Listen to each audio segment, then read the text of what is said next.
The conversation in the credit department did not go well for Bob from the very beginning.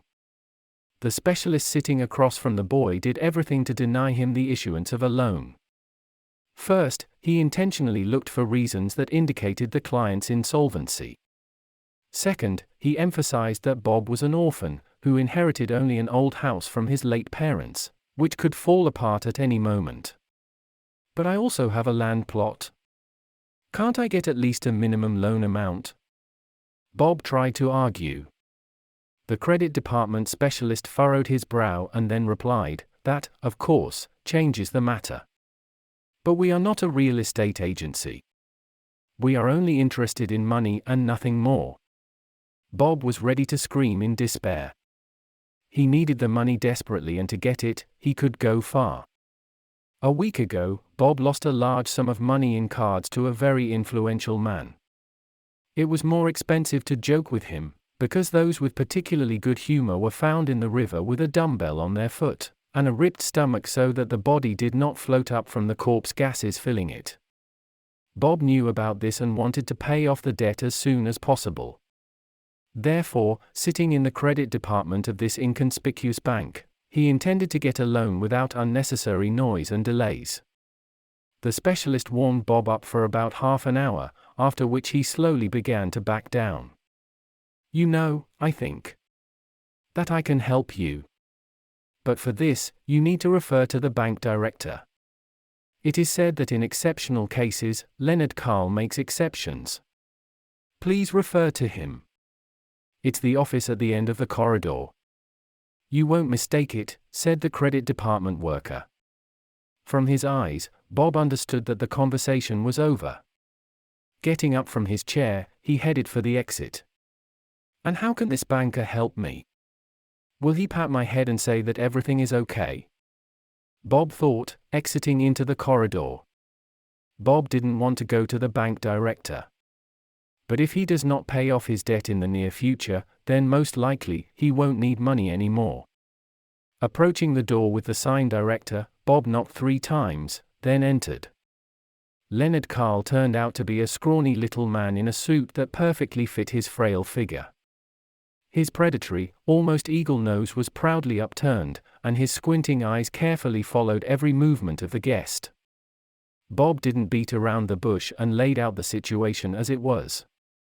Frankly, the boy did not believe that he could be helped here. But Leonard Carl turned out to be a man of his word. His words sounded like a nail being driven into a coffin lid. "How much money do you need, young man? $1 million? 1.5? Or maybe 2? Asked the banker.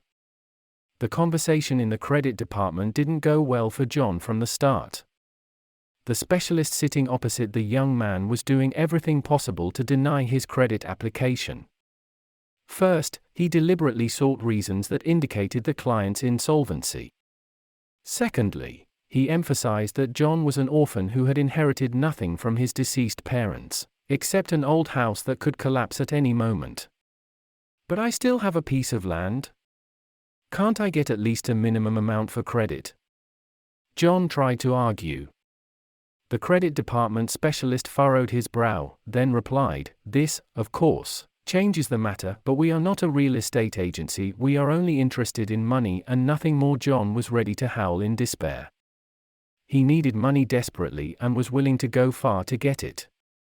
A week ago, John lost a significant amount of money in a card game to a very influential person. Joking with him was expensive, as those who made particularly successful jokes were found in the river with a weight on their foot, and their stomachs slit open to prevent the body from surfacing due to the gases accumulating inside. John knew about this and wanted to repay his debt as soon as possible.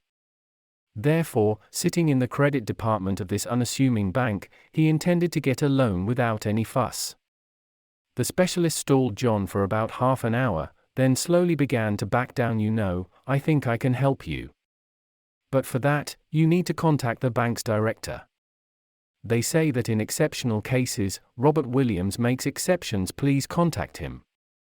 It's the office at the end of the hallway, you can't miss it," said the credit department employee. From his look, John understood that the conversation was over. Rising from his chair, he headed towards the exit. And how can this banker help me? Pat me on the head and say everything's okay? He thought, stepping into the corridor. John didn't want to go to the bank director, but if he doesn't repay the debt soon, he probably won't need the money anymore. Approaching the door marked director, John knocked 3 times, then entered. Robert Williams turned out to be a skinny man in a suit that perfectly fit his frail figure. His predatory, almost eagle-like nose was proudly upturned, and his squinting eyes carefully watched every movement of the guest. John didn't beat around the bush, he laid it all out as it was. Frankly speaking, he didn't believe they could help him here. But Robert Williams turned out to be a man of action, his words sounding like a nail being driven into a coffin lid.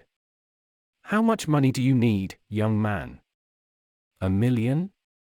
1.5? Or maybe 2? Asked the banker. At the mere thought of such a sum, Johnny's head began to spin.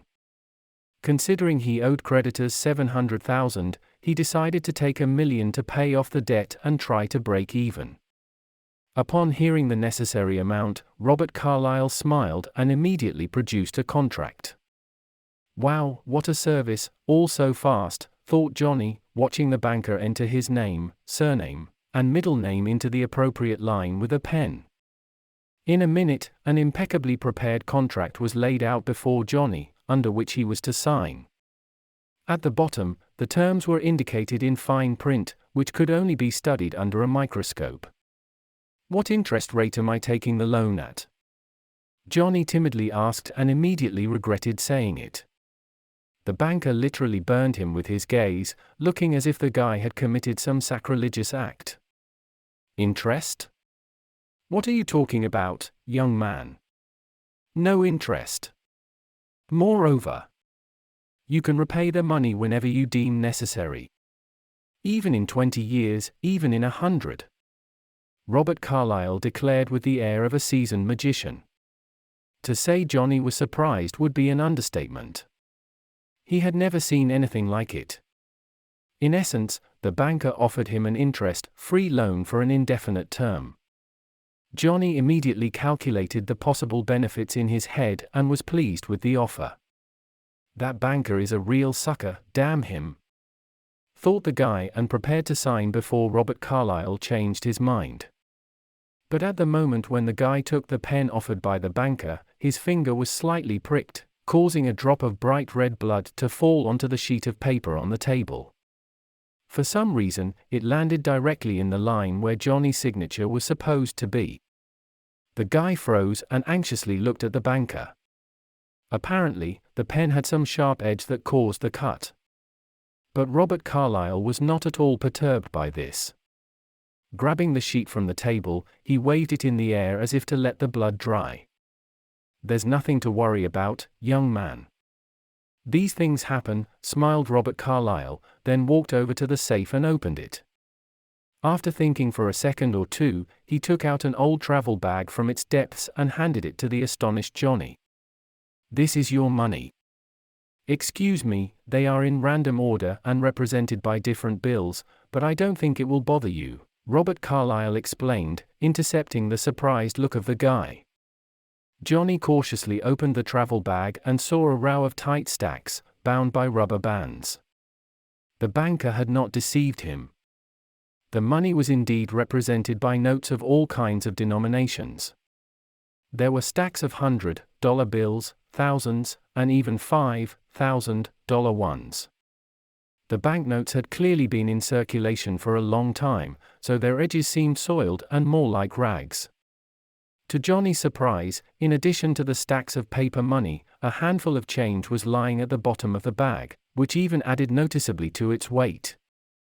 Falling to the floor, the guy began to twitch his legs and clutch at the carpet with his nails, like an animal in its death throes. The whites of Johnny's eyes were streaked with black, making them vaguely reminiscent of rotten quail eggs. The guy's face darkened as if someone deliberately rubbed it with soot or coal dust. But it was not dirt. The blackness shone from within, as if a clump of darkness had taken root in his body, like an otherworldly, demonic weed.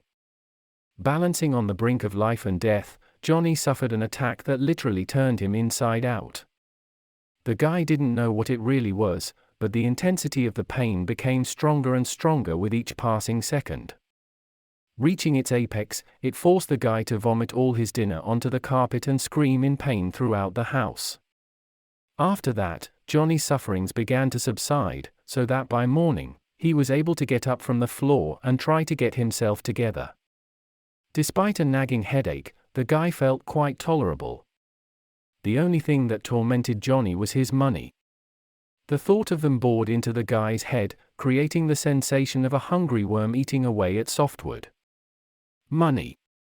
Where are my money? Money. I urgently need money. Johnny whispered, automatically patting his pockets. Not finding anything interesting in them, the guy approached the satchel and began to stroke its bulging leather side with his hand. Then, Johnny began to gather all sorts of small things in the house and put them in the bag. It seemed to the guy that in this way his income could increase several times. Johnny simply could not think of anything else at that moment, and the thirst for profit took him over completely. It was more like an obsession, caused by a pathological attraction to getting rich at any cost. Money, where's my money? Johnny whispered, looking in every corner. After turning the house upside down, the guy went to the neighbors, where he began to demand money in debt. At the same time, he acted so skillfully and convincingly, as if before that, he was a professional beggar. Then, more followed. Stopping people on the street, Johnny asked for a penny in order to satiate the demonic satchel, the thought of which had taken over his mind. In the search for money, the day flew by unnoticed. During that time, the guy neither ate nor drank, which made him look like a mental hospital patient. As darkness fell, the thirst for profit became even sharper, so Johnny felt like a cannibal who, instead of gorging on human flesh, had to scrounge around for money. At the same time, the thought that he needed to repay the debt for losing in cards completely flew out of the guy's mind. At this moment he more resembled a predator seeking prey. The power of this thirst was so great that Johnny was ready to maim a person for $10, and for 100 tear him to pieces, and play bowling with his head. Knowing neither pain nor fatigue, he roamed the city in search of food for the damned satchel, which, no matter how much you feed it, was still not enough. Around midnight, Johnny shed blood for the first time. The thirst for profit was literally tearing his brain from the inside, forcing him to grab a brick and beat a vagabond to death, in whose pocket there was only $5. The poor man's brains littered the pavement, and his dying screams echoed in Johnny's mind for a long time. Of course, such prey did not satisfy the guy who needed millions. The next victim of the madman was a late passerby, into whose eye Johnny thrust a sharp stick, then twisted it several times, turning the brain into mush. Money became the only goal for him, for which he could kill, maim and torture. A handful of small change in the hands of a factory worker returning from the night shift was a death sentence for him, carried out by Johnny, covered in blood from head to toe.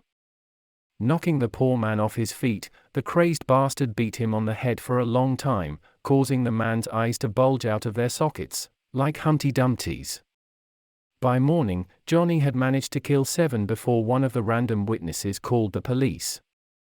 The guy's sharpened, animal instinct helped him evade the chase and hide in an old saw collector. Clutching the damned satchel under his armpit, Johnny was afraid of only one thing: to be caught before time. The guy didn't know what to do next, but the way out was suggested by an inner voice, which issued a truly disgusting and shockingly cruel idea. About a month later, someone knocked on Leonard Carl's door. Opening the door, the banker saw a guy in black glasses, like the ones worn by the blind. The guest held a leather satchel, the sides of which were swollen, like a pregnant lizard. The banker smiled knowingly and invited the guest to sit down. Fumbling, Johnny approached the table and handed the satchel to the banker. "Here. Everything's here." With interest, the young man rasped. The banker opened the leather bag and saw that it was filled to the brim with money.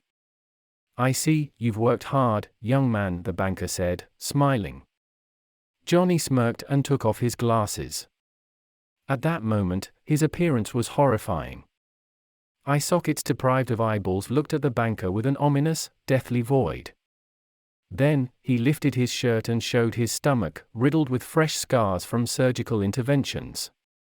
A few days ago, he sold his eyes, left kidney, and some internal organs to black market transplant surgeons. All this was done with one purpose, to quench the thirst for gain, which allowed the young man to make $1 million. Only then did Johnny calm down and find his comfort. Being disabled, he handed the banker the magical satchel, which allowed the rich man to double his capital over several years. By lending money, the banker made double profits after the demon-exhausted client himself brought this cursed satchel. Johnny was no exception, who went all out to quench his thirst for money. Having given the banker everything, he fell dead at his feet. Giving his soul to God from exhaustion, the rich man looked at the disabled man sprawled on the floor, and called the guard, who carried him down to the basement. There, a furnace, similar to a crematorium, was prepared for such clients, which burned the unfortunate with the cruelty inherent in its constancy. In the meantime, the banker rubbed his hands contentedly and shouted, "Well, who's next? Come in, there's enough money for everyone."